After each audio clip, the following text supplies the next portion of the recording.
6, a new strategy to keep track of homeless sex offenders in Boone County. The sheriff is allowing some to stay overnight on jail property, one camping out in a tent.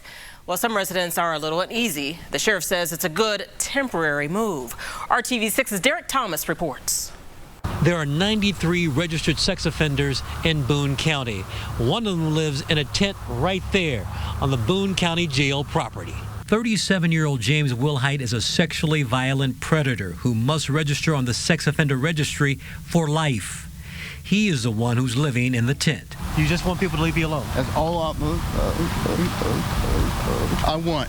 To go to work, come to my tent and be left alone. And you won't harm the community anyway? I ain't doing nothing to anybody.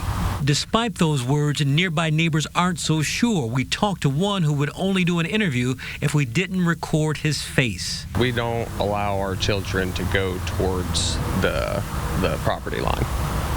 They're not allowed in the backyard since we've become aware that he's staying there. The sheriff says the public is better protected because they know where Wilhite is. Cameras at the jail monitor him from all angles. The 6 homeless sex offenders that were originally staying overnight has been whittled down to 1. We've had a couple of those sex offenders park their cars in our lot overnight. After we told them to do that, we moved them from other parking lots throughout the county. 2 have already moved out of the county. 2 have found addresses in the county.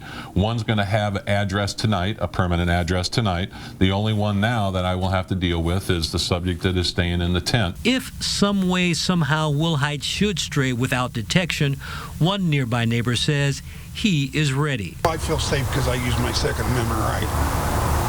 Second Amendment right, so. I lived in Marion County for 8 years, so when I moved, this is my hometown, I moved back here.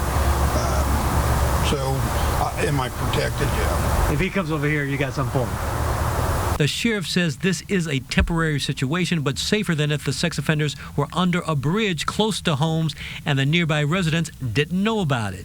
He says the location of the tent will be moved to another part of the jail property. In Lebanon, Derek Thomas, RTV6. And for the record, there are no homeless shelters in Boone County.